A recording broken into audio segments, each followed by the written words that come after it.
You've probably heard it, that humans only use 10% of their brain. The implication being that the other 90% is just sitting there, collecting dust, locked behind some biological door that nobody bothered to open. And if you could just access all that dormant capacity, you'd be unstoppable. That's what movies told you. That's what self-help books sold you. And it is one of the most persistent, most profitable lies in modern culture. The origin of this myth is genuinely strange. It wasn't invented by a snake oil salesman. It started as a philosophical observation from psychologist William James in the early 1900s, who wrote that humans make use of only a fraction of their possible mental resources. He was talking about motivation and ambition, not neuroscience. But somewhere along the telephone game of history, a soft philosophical nudge became a hard biological fact, cited in textbooks, repeated by teachers, and eventually turned into a blockbuster film grossing $458 million worldwide. So what does the actual evidence say? Neuroscientists have been scanning human brains using functional MRI technology for decades, and the conclusion is blunt. Over the course of a single day, virtually every region of the brain becomes active. Not simultaneously all at once, but the idle 90% simply does not exist. Different tasks recruit entirely different networks.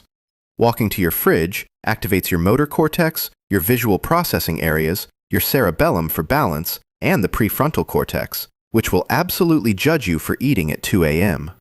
Your brain is not a dormant machine with unused capacity. It is running continuous background processes, regulating your heartbeat, filtering sensory noise, and quietly cataloging every embarrassing thing you've ever said, unprompted, at 3 a.m. But then comes the question that actually matters. If we're already using 100% of our brain, why aren't we all solving quantum physics between breakfast and lunch? Because the question is built on a false premise. The answer isn't about how much brain you use, it's about how efficiently your neurons communicate. Think of it like a city. Every road in that city already exists. But some roads are wide, clear, and direct, and some are narrow back alleys packed with roadblocks. Intelligence, memory, creative problem-solving, these are not about the total size of the city. They're about the quality and speed of its connections. And here is where it gets genuinely depressing. The factors that actually determine the quality of your neural connections are almost aggressively boring. Sleep, exercise, sustained deliberate practice repeated over long, unromantic stretches of time. Not supplements, not brain training apps, and definitely not whatever the podcast host with suspiciously perfect teeth is currently selling you. What neuroplasticity actually means is that your brain physically restructures itself in response to what you repeatedly do. If you spend 8 hours a day doom scrolling, your brain becomes world-class at doom scrolling. If you spend 8 hours practicing a difficult skill, your brain rewires its road network to support that skill. The brain is not a fixed machine with a locked ceiling. It is an adaptive organ, one that faithfully reflects whatever inputs you consistently feed it. Now, there is one scenario where your brain does approach something like full simultaneous activation, a grand mal seizure. That is not a metaphor. When every neuron fires without coordination, the brain does not unlock hidden genius. It shuts down, because the brain's actual power comes from its selectivity.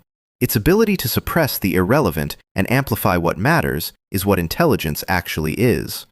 So let's revisit the question. How smart would you be if you used 100% of your brain? You're already using 100% of your brain every single day. This is it.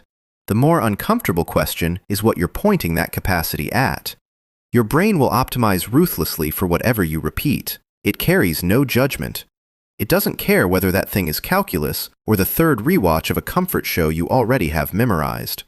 The 10% myth is genuinely seductive because it lets you believe there's a dormant version of yourself out there, smarter, faster, better, just waiting for the right unlock. The actual version of you, with all that processing power already fully online, is the one choosing what to do with it. The brain you've been patiently waiting to unlock was never locked. It was just pointed somewhere you didn't want to admit.